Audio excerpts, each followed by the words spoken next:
Hartsfield, Jackson Atlanta International Airport, October 15th, 11:47 a.m. The terminal buzz with the control chaos only the world's busiest airport could create. Announcements echoed overhead. Travelers hurried past with rolling suitcases and coffee cups, and hundreds of people crossed paths without ever truly seeing one another. Among them was Alina Trent, a widowed father traveling with his 7-year-old daughter, Alina. Her small hand rested in his as she skipped beside him, her purple backpack bouncing. To anyone watching, they looked like any father and daughter on a trip, except Alina's world was silent. She was deaf, and so was the conversation between them. "Can we get lunch now?" "I'm hungry," Alina signed. Jonah smiled, responding in the practiced rhythm of a man who had spent years mastering her language after his wife's passing. "Yes. What do you want?" "Pizza," she signed eagerly. But before Jonah could reply, Alina froze mid-step. Her hand clamped on his tightly. Her expression changed: alarm, urgency, fear. "Daddy, look at that girl." Jonah followed her gaze through the crowd. About 30 feet ahead walked a well-dressed woman. Late 30s, designer heels, expensive purse, and a girl of about 10. The woman's hand clamped around the child's arm so tightly that her knuckles were white.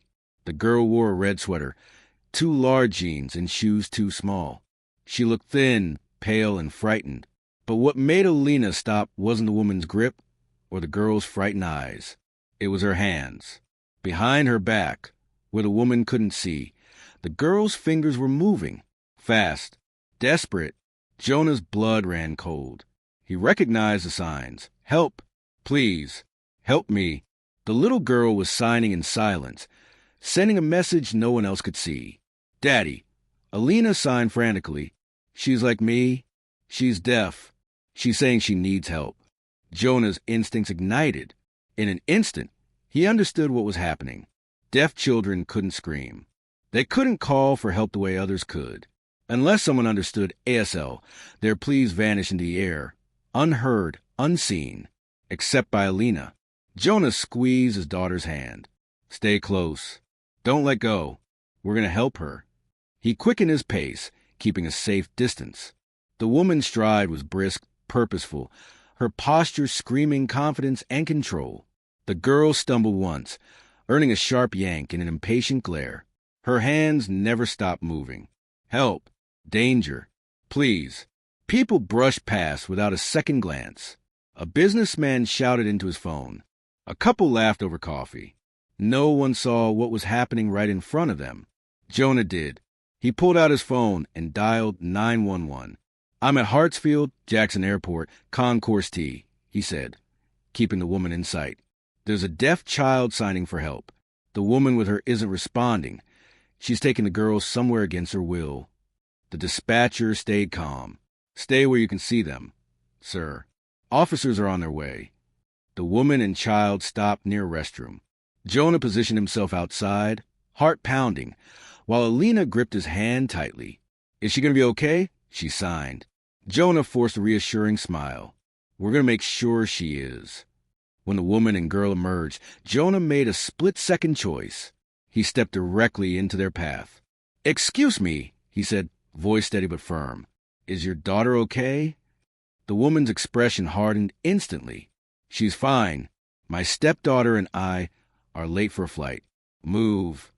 But before Jonah could respond, Alina slipped free of his hand and stood in front of the older girl. Her fingers moved quickly. "Are you okay? Are you safe?" The girl's eyes widened. For a moment, she froze, then tears welled up. Her hands flew, trembling with emotion. "Not safe. She's taken me to bad people. She sold me. Please help. Please."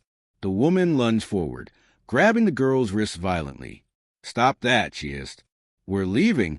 Now." Jonah stepped forward. "No one's going anywhere." The woman's composure cracked. "Mind your business. She's my stepdaughter." "Then let go of her arm," Jonah said coldly. A nearby security guard noticed the scene and began moving closer. Jonah raised his voice, loud enough for everyone to hear. "This woman is trying to take this child. Someone call security." Travelers turned. Phones came out.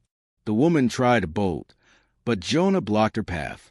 She stumbled back just as airport security arrived, followed seconds later by 2 federal agents on patrol nearby. Within moments, the scene transformed. The woman was restrained, the sobbing girl protected. Jonah explained what he'd seen. Alina translated with practiced precision, describing the signs the girl had made. A federal agent knelt beside the child, her expression soft. She signed gently, "Hi, sweetheart. My name is Agent Martinez. You're safe now. Can you tell me your name?" The girl hesitated, then signed shakily, "Belle Moreno. I'm 10 years old." And then, for the first time, someone who spoke her language listened. Through tears, Belle signed her story. Her father had died in a construction accident months earlier. Her stepmother, Diane, had gambled away the insurance money and fallen into debt. When the threats came, Diane made a horrifying choice. Messages on her phone told the story clearly. "The girl's deaf, can't scream or talk. $50,000 when I deliver her. Miami contact will handle transport." Diane was selling her.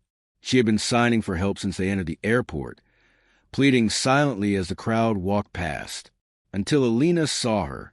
Agent Martinez's face hardened. She approached Diane, who was handcuffed now and shaking. "Ma'am, you're under arrest for attempted child trafficking, conspiracy, and multiple federal charges," she said coldly. "You were selling a 10-year-old deaf child. You'll never see daylight without bars again." Diane's protest fell apart as officers led her away. Agent Davidson approached Jonah. "Mr. Trent," he said quietly, "you and your daughter saved this child's life today. Most people wouldn't have noticed. Most who noticed wouldn't have acted." Jonah looked at Alina, his brave, sharp-eyed daughter, and then at Belle, who sat trembling on a bench. Alina walked over and sat beside her, signing softly, "You're safe now. My daddy helps people. You don't have to be scared." Belle reached for her hand. 2 deaf girls, one who saw the silent cry for help and one who had sent it into a sea of strangers, sat together, bound by understanding. The interrogation room was quiet except for the soft hum of the ceiling light.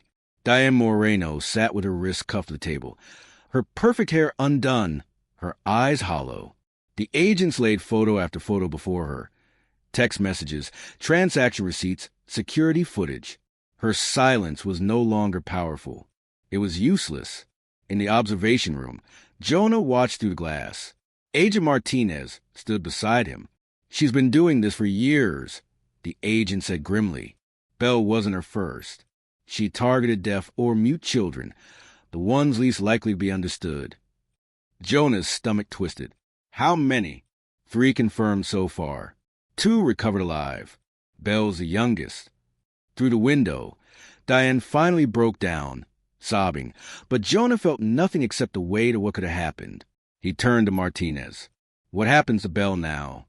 "She's under protective custody until we find relatives. But her mother passed away, and the father's family can't be located yet."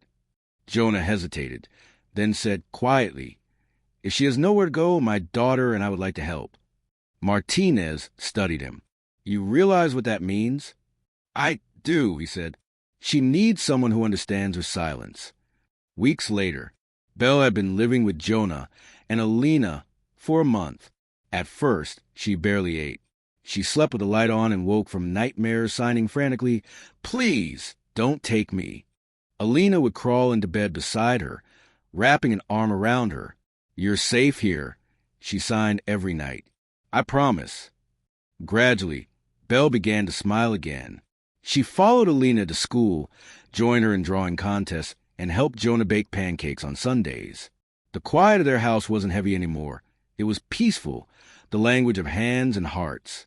One evening, Jonah found Belle sitting by the window, watching the rain. She was tracing letters on the foggy glass. "Family." He knelt beside her. "That's a beautiful word," he signed. Belle looked at him, tears glimmering. "Do I have one now?" Jonah's throat tightened. "Yes," he signed slowly.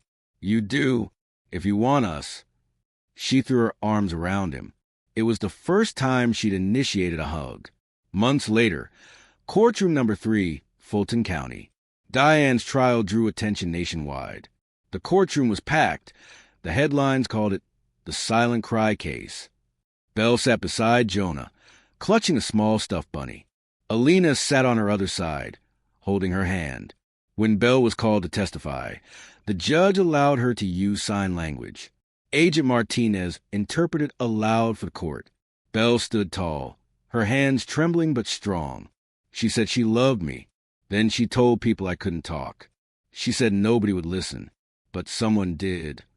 She looked at Jonah and Alina in the front row. The courtroom fell silent. Even Diane couldn't meet her eyes. When the verdict came, guilty on all counts, Jonah felt Belle's small hand grip as tightly. She wasn't trembling anymore. Outside, reporters gathered. Cameras flashed. A journalist asked, "Mr. Trent, how did you notice something everyone else missed?" Jonah looked down at his daughter, who stood proudly beside Belle. "Because my little girl speaks a language most people don't listen to." A year later, spring sunlight poured through the kitchen windows of the Trent home. The smell of pancakes filled the air again. Belle was at the counter helping Alina mix batter, their hands covered in flour. Jonah flipped a pancake, pretending to frown. "Hey, who said you could steal my job?" Alina giggled, signing quickly, "We're better chefs now." Belle added, and faster. Jonah smiled. All right. I surrender to the pancake queens." The doorbell rang. Agent Martinez stood outside, carrying a brown envelope. "I thought you wanted to deliver this yourself," she said, handing it to him. Jonah opened it. Inside was an official court decree, adoption finalized. Belle Moreno is now Belle Trent. He turned to the girls. "Guess what?" he signed. "Your sisters." Officially. Alina screamed silently, clapping her hands. Belle froze for a second, then burst into tears of joy. The two girls hugged tightly while Jonah signed to his own tears. "Welcome home, Belle." Later that night, after bedtime stories, signed, of course, Jonah sat on the porch watching the stars.